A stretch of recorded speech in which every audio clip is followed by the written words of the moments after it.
Welkom bij Extra Journaal, nieuws uit Curaçao, vers van de pers.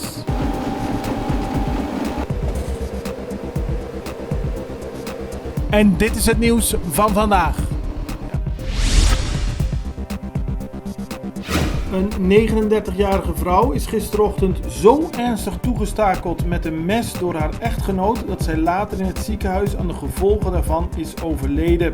Dat heeft de politie bekendgemaamaakt. Het gaat om een vrouw uit Venezuela die om 4 uur 's ochtends in haar woning in Wissi door haar partner is neergestoken.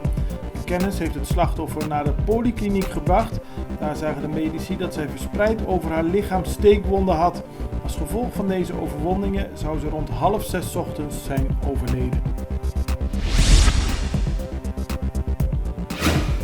Op Curaçao beschikt 81% van de huishoudens niet over een brandblusapparaat. In totaal 83% heeft geen rookmelder. Dat heeft de brandweer gisteren na onderzoek bekendgemaakt. De brandweer besteedt deze periode veel aandacht aan brandpreventie en daarin valt nog veel te verbeteren. De brandweer zal de komende periode in verschillende wijken mensen gaan informeren over wat ze kunnen doen om een brand te voorkomen. Aqualecra heeft beslag gelegd op Refineria di Curaçao en Cru voor een bedrag van ongeveer 10 miljoen gulden. Het gaat om het leveren van water aan Cru zonder dat daarvoor is betaald. Enkele weken geleden zei interim-directeur van Refineria di Curaçao, Marcelino Chonki de la Noy, nog dat de raffinaderij een schuld heeft van 75 miljoen gulden aan Aqualecra. Cru is het bedrijf dat stroom, stoom, luchtdruk en water aan de raffinaderij levert. In de Extra zegt minister-president Eugène Ruggenaat vandaag dat er inderdaad een beslag is gelegd, maar hij hoopt dat beide partijen het op een vriendschappelijke manier kunnen oplossen.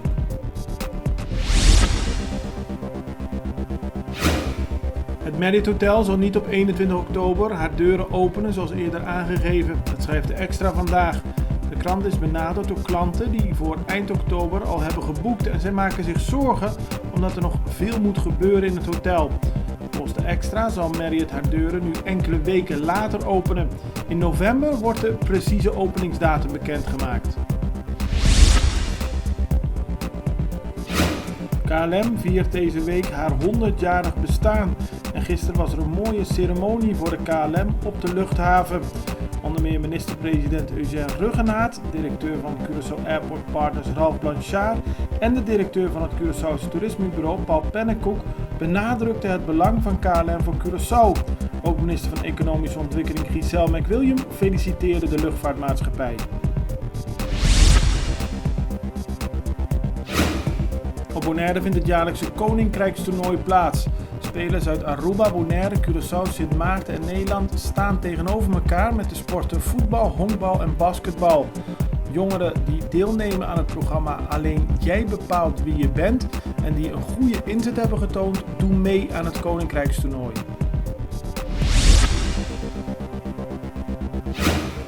De Verenigde Naties hebben bijna geen geld meer. Er is een tekort van $230 miljoen. En aan het eind van de maand zou er misschien geen geld meer zijn om alle salarissen te betalen. Dat heeft de chef van de Verenigde Naties, Antonio Guterres, geschreven in een brief aan de 37.000 personeelsleden van de Verenigde Naties. Hij voorziet dat er conferenties en vergaderingen moeten worden afgelast en dat dienstreizen tot de hoogst noodzakelijke moeten worden beperkt. Het is gevolg van het feit dat de 193 lidstaten vaak maar een deel betalen van het budget dat ze moeten betalen aan de Verenigde Naties. Zo betalen de Verenigde Naties maar 1/5 van het budget dat ze per jaar zouden moeten betalen. Dit was Extra Journaal met nieuws uit Curaçao in het Nederlands elke doordeweekse dag. Tot de volgende keer.